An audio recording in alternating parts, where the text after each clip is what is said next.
session contains 4 papers, and to moderate the session, may I invite Engineer Dr. Kamarul. For the first presenter, may I invite, before that, may I introduce Architect Dr. Tan Loke, Director of Architecture, Archicentre Sdn Bhd. May I read your bio? Architect Dr. Tan Loke, Principal of Dr. Tan LM Architect and Director of Archicentre Sdn Bhd. Dr. Tan Loke is the Principal of Dr. Tan LM Architect and Director of Archicentre Sdn Bhd. The architecture design studio operates out of Kuala Lumpur, Malaysia, where they are involved in a large variety of high-profile projects. He is a past President of Malaysian Institute of Architecture, of PAM, past Chairman of LAM, PAM Green Building and Sustainability Committee, member of the GBI Accreditation Panel, GBI AP, and also a member of Board of Architect Malaysia.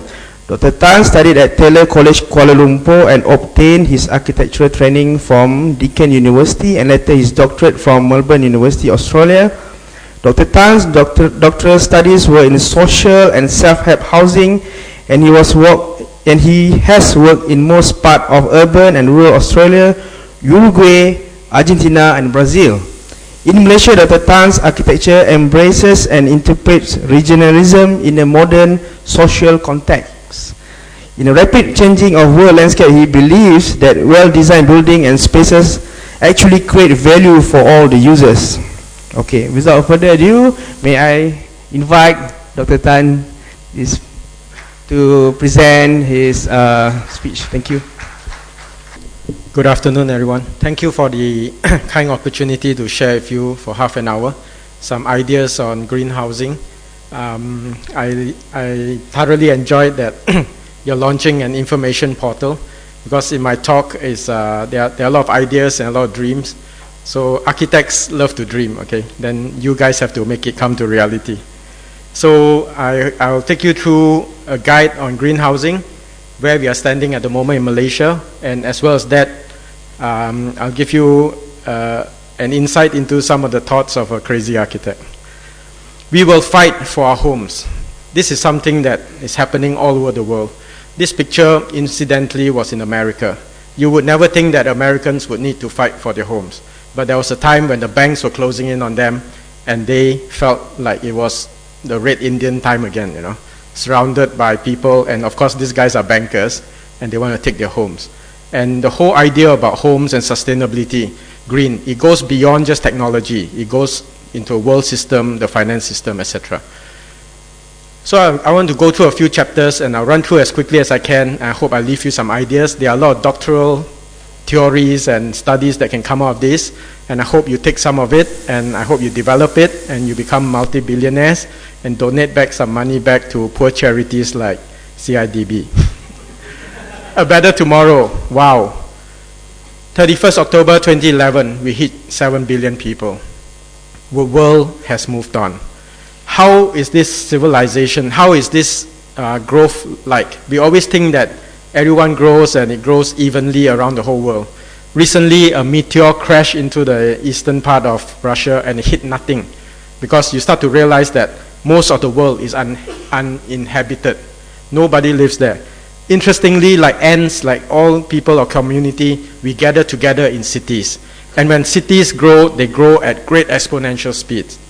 You know that our world spins around the sun. It spins at a very high speed. Those of you who play cricket, you know you put a bit of chewing gum on the cricket ball, you can spin it and you can twist in weird ways. Likewise, when you play golf, the ball needs to be totally, absolutely round.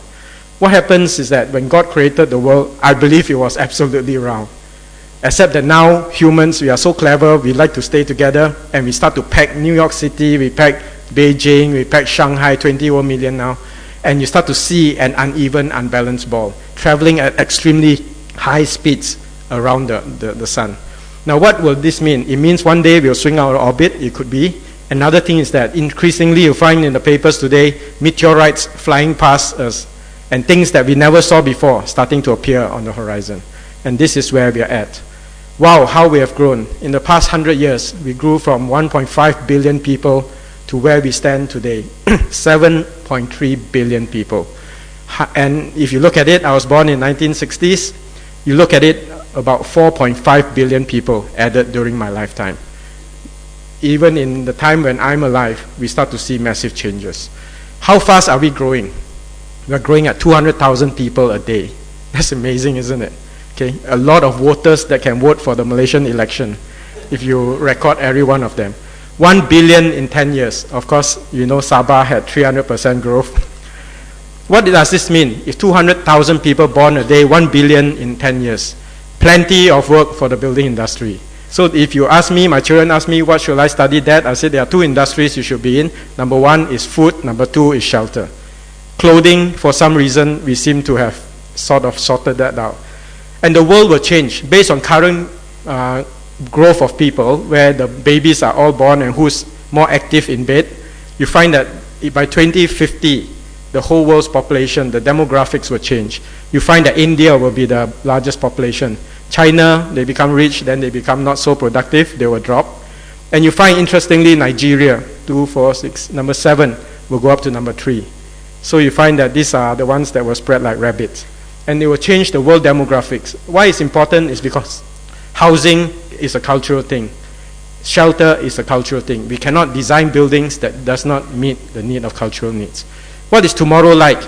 I believe that tomorrow is about sustainability and survival. Today, we are a very, very comfortable country. You know, all of us are way beyond overweight, most of us. And if you're not overweight, there's something wrong with you. But we need to start to maybe take stock and find out what will the future be like. Like I mentioned, we seem to have solved the problem of clothing. We can wear the same shirt almost the whole year round because we got no 4 seasons, there's no reason to change. And the only two things that we can't seem to sort out, of course, is food and water, where water today in almost every country in the world costs more than petrol. It's just that you don't realize it, but when you go into a 7-Eleven and you pay 1 ringgit for how many milliliters, it's actually more expensive than petrol. But you complain about the petrol, but you got no complaint about buying water at a higher price. And if you look at some of these pictures, the top one is Fukushima. When the earthquake came, when the tsunami came, you find one of the most advanced countries in the world, they needed to line up for water. But of course, like the Japanese, they line up in orderly manner, not like Malaysia, right? The other picture on the left you find was the Great Depression. America, the industrialized country in the world, they were lining up in food kitchens. And this could all happen again. But how do we reconcile that food is going to be a major issue when today there are more channels on television teaching you how to cook food than there are of animals making love? And it's become a thing where you cook less and less food but charge more and more for it. And at the same time, half the world is starving. Chapter 2. So if we can solve our clothing, but we cannot solve food, water, and etc., then comes shelter. According to radar, Malaysia needs 120 to 130,000 homes. Now, I changed the word homes or houses to units because there needs to be a great demographic study again in Malaysia, and maybe that portal can help you. Our family structures have changed. Our family structures are no longer 3-bedroom houses with 1 maid's room. Today, if you design those buildings, it cannot sell. So it has changed. So when we talk about 130,000 units, it might have gone up to 200,000 units of smaller homes. You never know. But somebody needs to study this. Otherwise, we are building all the wrong things. Our low-cost homes are totally the wrong product. 3-bedroom and 750 square feet, and nobody to take them up. And everyone loses in the end. Currently, we provide somewhere between 90 to 100,000 units or houses, according to what radar says. Green Building Index. I'm talking about green, so I'll go into about 10 minutes of green, then I'll go into ideas and thoughts after that. We launched Green Building Index 21st May 2009. It was to do a small thing, a small part, to change our part of the world to make us more environmentally sensitive. 26 April 2010, we targeted old buildings, existing buildings, and we came out with a tool. And after that, in 29th of March 2011, we launched townships. So we went from a single building to an old building and then to a township. And now we have in Malaysia the templates to do green buildings and green townships. It was a formidable task, but we have set it. I'd like to say that in less than 4 years, in May this year, we'll be 4 years old, GBI. We have hit 50 million square feet of certified green building. GBI is now officially the world's fastest growing green rating tool in the whole world. Faster than LEED, faster than BREEAM, faster than any other tool, and definitely faster than Green Mark. And these are all the buildings that have been certified by an NGO organization, ACM, PAM, together with ISM and all the people who are professionals, academia. Professor Elias is here. He was one of the founding members. So a lot of thought content went into this, and today is running and doing very successfully. So I just want to highlight 5 steps. And these 5 steps are green laws, guidelines, ratings, and incentives. Green design and planning, green procurement, green construction, green maintenance and use. Now, I want to make it very simple and just highlight them in terms of, this will be downloaded on that portal, I think, so you don't have to take notes. You can plagiarize. There's no copyright on ideas anyway. So 6 categories are energy efficiency, indoor environmental quality, sustainable site management, materials, resources, water efficiency, innovation. So if you have done GBI, you know all these things. So I want to deal very quickly with how to do green housing, okay? Because our baseline is very low, so it's quite easy to do. So number 1, passive design, house orientation. Try and face it north-south, because we are in the tropics, east and west gathers a lot of sun. Insulate the roof. One of the best things you can do is to put insulation in roof. Without insulation in the roof, it only costs 1,000 to 2,000 to 3,000 ringgit per house, but it saves you, the payback is 6 months. Okay, so it's something you must do, and it's very cheap to do. Rock salt, there are many ways to do it. You can put mineral fiber into it. Harness daylighting. We've got tons of daylighting. A room like this, when you turn off the lights, it's pitch black. Something is wrong with that. I've been to buildings in US where the moment the meeting is over, the sunshades go up and the daylight come in, and everyone disperses. There's no daylighting. There's no artificial lighting for big halls. And it's something that can be done if you wanted to. Harvest rainwater. Use better glazing, low E double glazed unit. When I first did my house, S11, double glazing cost double. Today, I'm glad to hear that double glazing has come down tremendously in just 3 years. And because GBI specifies it, the market starts to go towards that direction and the prices have dropped tremendously. Use low VOC finishes. Before that, all the paint companies never talk about VOC. Today, every paint is ridiculous if you don't use a low VOC paint. The difference is when you go into a house or building that's completed, when you use low VOC paints, you can't smell any of the fumes. And that's the difference. So when I go into a new building today, when my builders finish a house or a building, and I smell VOC, I know they didn't use the paint that I specified. So it's very easy to tell. Incorporate native landscaping. Don't bring in the exotics. Go back to natives. Go back to native fish, native flora, fauna, okay? Because they can handle the environment. Controllable cross-ventilation.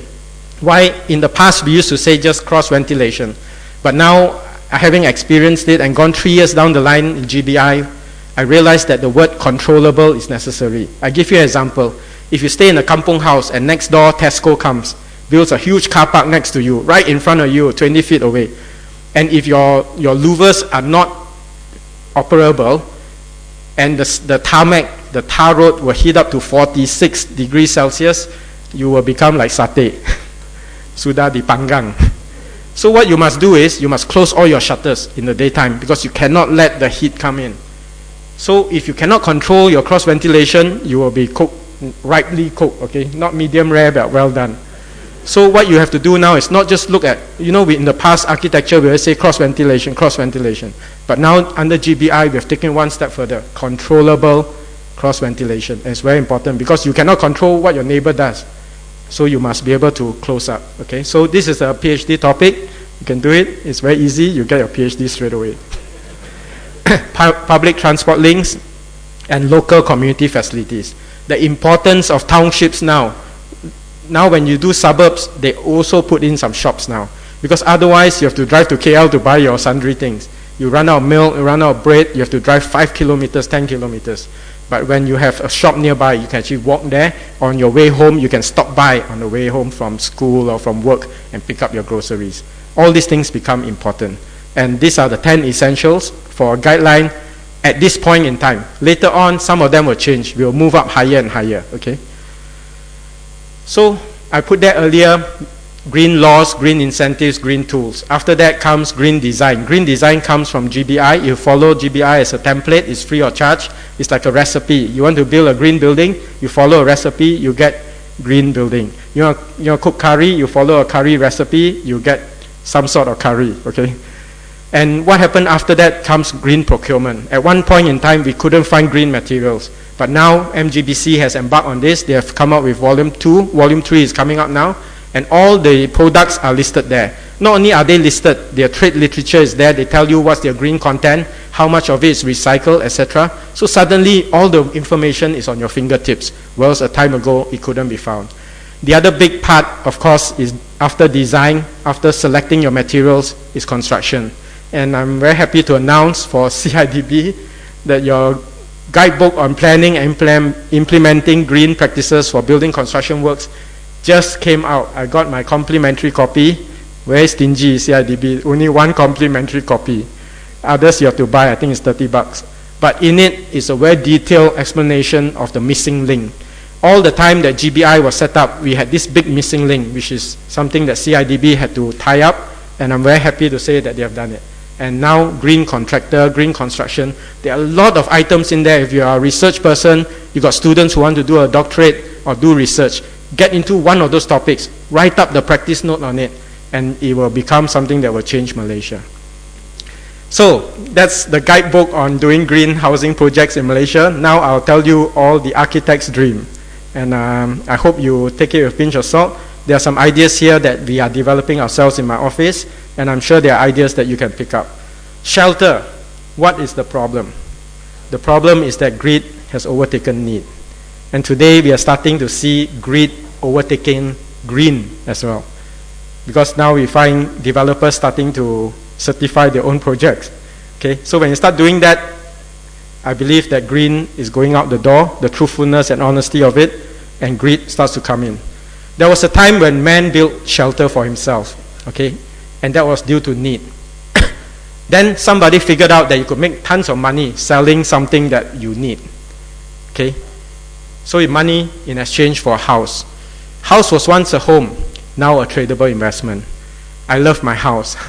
This came out in Time magazine just before the big crash. And you look at this is the chart that has come out of Harvard, and it says there that there was a year 2000 was tech stupidity, .com bubble burst. Then after that, almost 8 years later, was housing stupidity, subprime in the US. And you find that prices went up all the way, and it came back down. Now interestingly, this is a chart that is that illustrates the top of the boom and what happens now where the price is, and they anticipated. The earlier chart I showed you was anticipated. They didn't know where the bottom was. And now history has proven that you see the green line there, that's the average way the price of houses go up. In Malaysia today, they tell you, you better buy, it's going to be very expensive. But in the end, ups and downs, up and down, it just goes by an average. Because that's the nature of a basic necessity. Okay? And what happens, why it goes up and down, is because it is beyond green building. It is driven by many other mechanisms. And I just want to highlight some issues that we should think about. So the whole issue about shelter is land. The developer cries out, no land, no building. When land goes up, shelter, a basic necessity of man, goes up. Land plus building equals property. Mr. Developer wants profit, and look at that, he's spread out as far as he can go. Thank God for the central range, otherwise he would have gone across to Kuantan already. But we are enclosed in the Klang Valley, and he cannot find any more flat land. That's why you got Dr. Gui talking about building on slopes, which is an important thing. I'm an architect, otherwise I'll be jobless. But interestingly, this is a very new concept. 1858, a man named Robert Torrance devised a concept that you could own land, you could own title, and therefore every Chinaman after that wanted to own land, plus everyone else. And land became something that could be traded. But how do you conquer this land?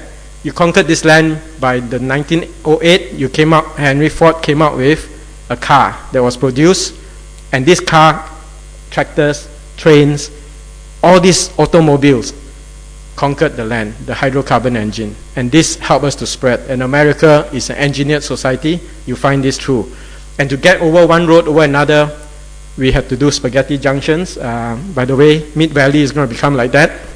Okay, when you go and makan in Mid Valley, you look out, is every time you order spaghetti.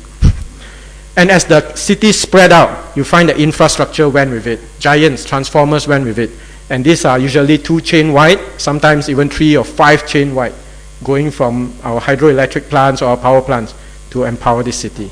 This is USA, the great engineered city. And can you imagine trying to Google where you live? Must live in that red spot. The model of development or master planning results in the allocation of 40 to 60% of land for infrastructure and roads to sustain human habitation. 40 to 60% lost to drains, power lines, reserves, roads, everything. And in the end, man uses only 40 to 50% of it. And that's why he builds higher and higher density. So what happens when the land is gone? And I believe that this is something that we have to look at as designers, as planners of the future, because the population is going to increase. And it is increasing by 200,000 just today. Okay? Can you imagine it? So you cannot stop it. Even in the midst of the, this past century, it grew by 5-6 billion people. Even though we had 2 world wars, we had so many wars this century, more than any other century. And yet the population increases. So one of the ideas is we can fly. Okay? Get rid of the land element. So I'm just throwing a theory out. But today this theory is a bit hard to do because the US has released their stockpile of helium. McDonald's bought it all up to use for balloons, and now helium has become very expensive. In the past, helium was very cheap because there were huge stockpiles that were being released. USA stockpiled most of the helium in the world because they saw a use for weapons in it. Okay, so they stockpiled it, and then suddenly now it's no longer important. In the past 10 years, they've been selling it. McDonald's buy it for the balloons, and now suddenly we are short of it. So helium is something that can lift you off the land. So if you can develop a concept, taking it out. I want to deal a bit about affordability because this is sustainability at its utmost. People say, housing specialists say, and this is a standard that's used in almost every country, housing affordability is that you spend no more than 25% of your income on housing. The problem is today, we have car, we have house, so most people have 2 cars, some got more, and we have a lot of handphones, okay? And interestingly, the handphone bill, you look at it, it's the same as your car repayment bill. So then you start to look at it, this small thing really is expensive, And those of you all who have a lot of girlfriends, you're all contractors, you go for night entertainment, you find the people who can least afford an expensive phone always got the latest phone, okay? My secretaries have the best phones. They always say the boss is very outdated, okay? And I always look at them, I said, I thought I'm paying her this salary, but their phones every few months, the latest one. Now Samsung 4 is coming, right? And they are already talking about buying it. So I'm thinking, what happened to Samsung 3, The reality is that in Malaysia, 30 to 100% of your income is committed. And we are headed towards something that is quite dangerous. So affordability and the evolution of that piece of property, the dream, became, at first was landed, now almost nobody can buy landed. You have to buy a condo. You can buy a semi-D or you can buy a condo, and then the condo becomes smaller and smaller. These are all the same scale. Yesterday I was with a client, and the client asked me, Doc, we are doing 500 square feet Soho. Now he spring up one to me yesterday. He said, Doc, can we start doing 250 square feet Soho? I calculate 250 square feet is the same size as my car park. Okay, so when you do car park calculation for car park, you allow 270 square feet per car park. And I'm thinking, wow, slowly, the house is becoming even smaller than the car.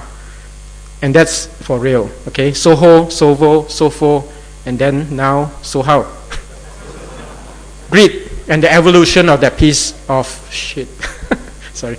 So condos have become smaller and smaller. A better tomorrow. It has always been known, a correlation. Okay, now this is something PhD students must do, and it's a big research topic. It has always been known that housing follows the job. You must stay near where your job is. But a lot of people have forgotten. They find the developer advertise a very nice development in the middle of the jungle with a nice pond, nice fountain, and then you bought there, and then after that you figure out how are you going to get to work. And it costs you $50 a day to go to work. And then you find out your traveling costs more than the house. And a lot of people fall into this trap. So I think we need to look back again at where the jobs are going to be. Spain, very interesting. Spain is the father of civilization to the east. because the Spanish came very early. They had big galleons and they came here. And you know Magellan, he was Portuguese, but he was working for the Spanish government. He came, he found all the way up to Philippines, and on the island of Cebu, he came on shore, and a small warrior killed him. Okay, the small warrior's name was named after a fish. Okay, and what's his name already? The Grupa, no, is named after that. And interestingly, low technology killed the greatest conqueror in the world. And there's a big statue of him there, but there's a bigger statue of the warrior who killed him. Okay, so technology came and died with low tech. But if you look at Spain, once the greatest power, okay, before the British said that the sun never sets on our empire, the Spanish said it first. And I've just come back from Spain, and they still mañana, they are still very happy, even though their joblessness is very high. Youth unemployment is at 52%. PhD students are trying to get to work in the coffee house of the hotel where I was staying in. If you have a PhD, you might get the job. Okay, you don't have a PhD, you might get McDonald's. Okay, if you don't have a degree, your chances are very slim. 52%, 1 out of 2 of your students that graduate will not get a job. And you know that when you're young, talented, you've got all these great ideas in you. If you don't use those ideas in the first 10 years, I wonder what you'll do. No? You'll be very frustrated. And the average there is 24.4% of joblessness. A lot of people thought that the Arab Spring started in Arab, but the actual start of it was actually the Los Indignitos, the indignation of the outreach, homelessness, joblessness, and it started from Spain. Empty homes and homeless people. What an incredible statement. Spain is full of developments that are empty, and yet there are many people who are losing their homes. Cesena, new city for the professionals, 13,500 homes, just outside of Madrid. And you find that the houses today are all empty. A whole township is empty. And nobody can stay there because the banks have closed it down, foreclosed everyone. Okay? So all empty houses, and you find homeless people on the streets. And that is we are all trying to be a developed nation by 2020. So maybe we should look back at Spain and say, do we really want to be a developed nation by 2020? Because Spain is a developed nation. And I just want to deal with another thing about where the jobs are.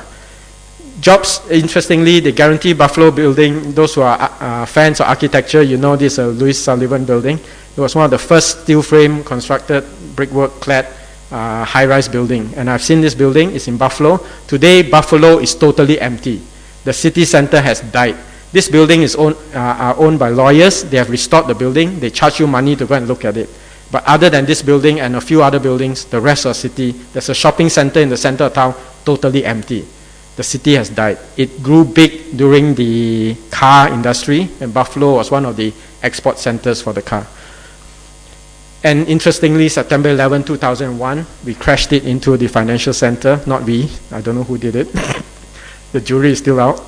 A new lifestyle, modular and versatile, appeared. Okay, and it's changed all our lives. Okay. And it was called the iPad. And interestingly, I just run through this and then I'll show you something in relation to jobs.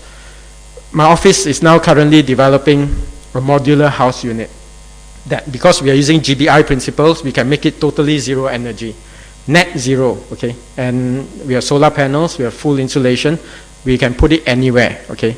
And we can stack it up, so if you've got multiple girlfriends or wives, you can have one on each floor. And it's got all the rainwater harvesting and everything. The toilets are modular. Roca is starting to work with my office on this. And it can be done in any permutation. It can fit onto the container truck, and it can be located anywhere. So I can put it on top of shop houses in Malacca.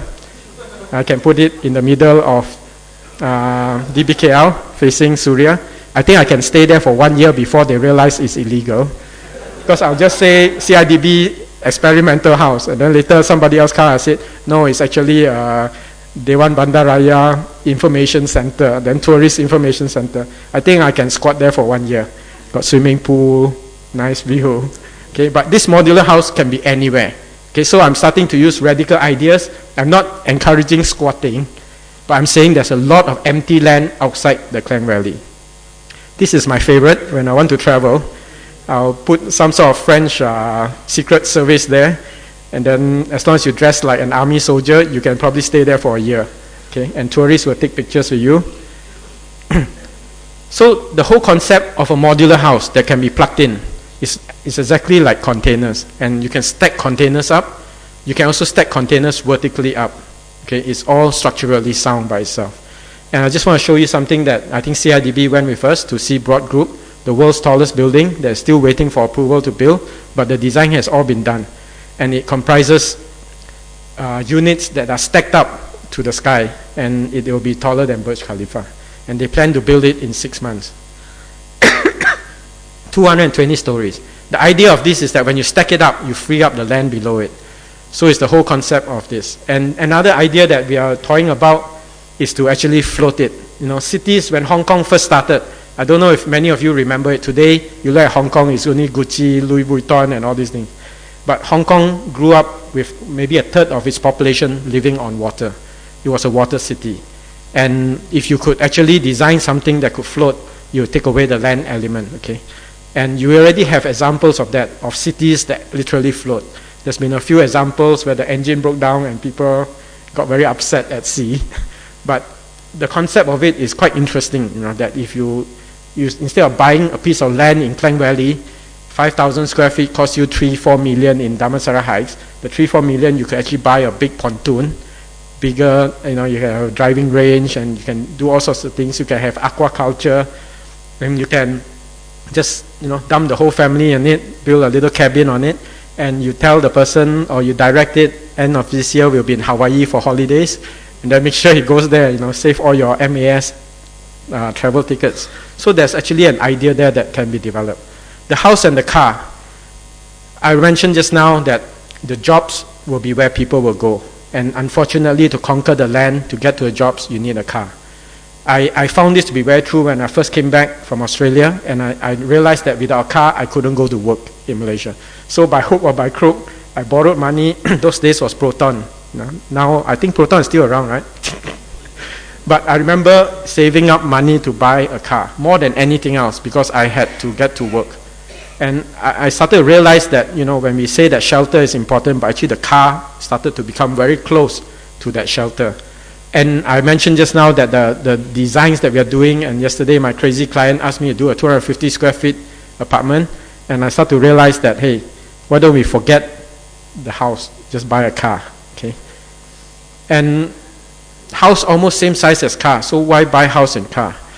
And I just want to show you that in America it has happened before. We call it caravan parks. It's happened all over the world before. In Malaysia it has never happened because I don't know why it's never happened, but I believe that the future will be like that. Today a lot of my projects are in Johor. I find it so crazy to be flying down all the time, and eventually, you know, if I can find a caravan park there, I'll just park a caravan there. And in America they've done it where there's a gated and guarded. There's a guard house at the front, rental office. There's a swimming pool for community. And it can have all sorts of things, hopefully a prettier wife. It can have bedrooms, TV, everything, dining. And as you become more permanent, you can start to extend out. You can have multiple units. You can locate it anywhere you want. You can move around. You can choose to go on holidays. You know, you can drive, go fishing, locate it on the hills. And eventually it becomes like this, you know, look like Sungai Bay New Village. But what's wrong with that? I mean, if it comes down to the crux, and we are already looking at ideas where instead of banks have a lot of problems. You've taken a loan to buy a house. You pay the lawyer this for the SPA, then you take a loan, you pay the lawyer again, you calculate it's 30,000 ringgit, it's not little. Isn't it easier if you go to a bank and the bank says, I'll rent you a mobile home, okay? You pay every month, you don't bring it back, we'll repossess it from you. No titles to fight over, no legal things, you know, and of course there are many people who will break your kneecaps and take the car back from you. But these are options, okay? And why aren't we designing this? It could be that this could be the future. You could locate it anywhere. You could even look one step further and put some, hey, don't laugh, this could be the future, no? I'll have a mobile office. We go down to Iskandar, no problem, we'll be there in 3 hours. And it could be modern design. It could be there are a lot of beautiful places out there, slightly further away. So I end with that. 31st October, our population has changed. Our needs keep increasing without us knowing it. We are comfortable where we are, but the world is not stopping. Number one, we are growing by 200,000 people a day, 10 billion people, 1 billion people every 10 years, and the one that we are most scared about, that nobody has ever done any research on, is overloading, urbanization that is not uniform, and the weight of this fast spinning spear that's going around, okay, whether it will spring, it will fly out of trajectory. So we have grown tremendously, and I just want to end that we have hit 50 million square feet. GBI is just a small part of it. When I sit down together with these crazy guys who set up GBI with us, we think about things like that. What will happen when this trajectory goes out? And it's good to sit down with people who want to think out of the box. And I believe that this is a research seminar. This is a place where you download things there, and you can actually pick up little ideas. If you can develop a mobile home, okay, that is Malaysianized, that means got a wet kitchen. I don't know why you need a wet kitchen, but if you can Malaysianize it, okay, then I think there's a market there. And maybe you go to Proton, you sell them the idea, you become a multi-billionaire, and you can donate money to CIDB. Does CIDB need money? No, right? So these are the projects that we have got certified. So this is my idea of the house that we are doing, a modular house. A client asked us to do a new hotel in Sandakan, in the middle of an island, which I think now is claimed by the Sulu Sultanate. So all the more reason I'm glad I didn't go there and do in situ construction. I'm doing IBS, I'm constructing it in a warehouse in Senawang, and they're all modular units. They can fit on a ship, they can fit on a truck. I go there, I say put one on this beach, put one on that rock, put one here and there, and I think I've got my hotel done. And that's what it's all about. Modular, zero energy, and self-sufficient, and all done off-site. Thank you very much.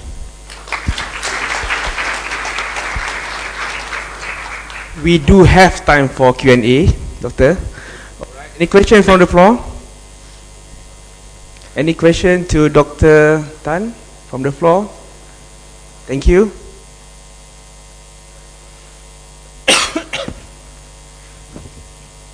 Good afternoon, Doctor.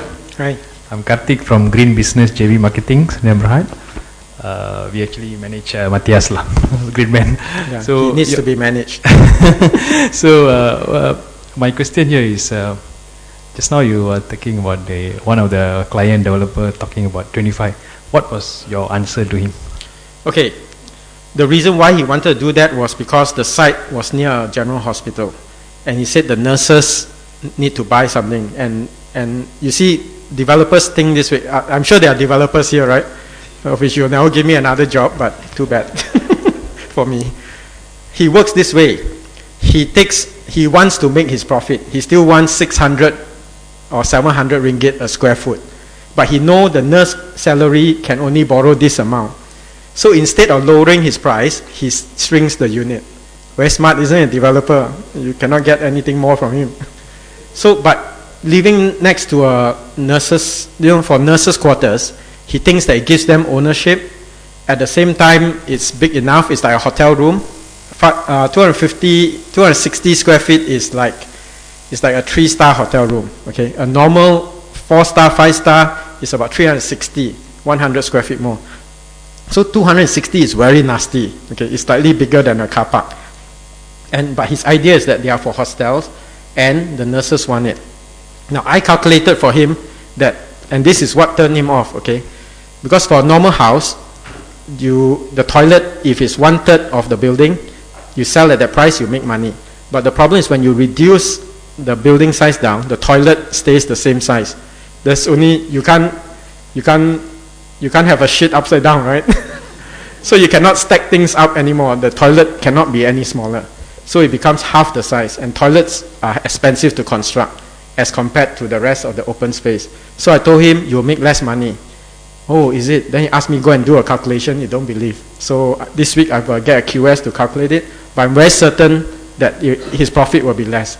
So the moment a developer hears his profit will be less, the idea will die. Okay. Very simple. But on the other hand, there's some logic to it. But if you are interested in that, why don't you go and do the car? okay, do a caravan or something. Yeah. This morning I had a photo shoot in my house, a video. They're doing a movie on my S11 house, and this family has a grant from the French government, and they travel in this truck. You know, I got a picture, but I didn't download it. But it's like an army truck, super truck. You know, I've never seen a truck like that. And at the back they got their motorcycles stacked there, and husband and wife and 2 young children. And now they are swimming in my swimming pool. You know, you let them in, you can't get them out. But last night I asked him, where did you sleep? Because this morning they were supposed to come to my house. He went to Taman Jaya. He said, there's a big car park here in Malaysia, a lot of car park, he said, and beautiful park, park view. He just parked there. And I said, police didn't disturb you? He said, Malaysian police are so friendly. The moment they came out to talk to him, he spoke in French, then they left. Okay. I think that's what happened in Sulu, right? So he said they are so friendly, and he parked the truck there, and it's in a normal parking lot, and they travel all over the world. They were 3 months in India filming greenhouses. And I told him, don't you have to go back to do post-production? In his truck, he's got all the post-production editing, and he uploads it via internet. So I'm thinking, wow. And he's taking his whole family, the kids. I asked, why aren't they schooling? He said, this is the best school you'll ever get. And they are meeting people, they are meeting smart green people, learning along the way. After that, now, this afternoon, they are in Datuk Teo Tiangkok's Wan Utama. They wanted to see a green roof. So I told them to go there, and they are filming there. And next month, April 1st, the truck is being sent to, he wants to go to Sepilok, okay, Sandakan.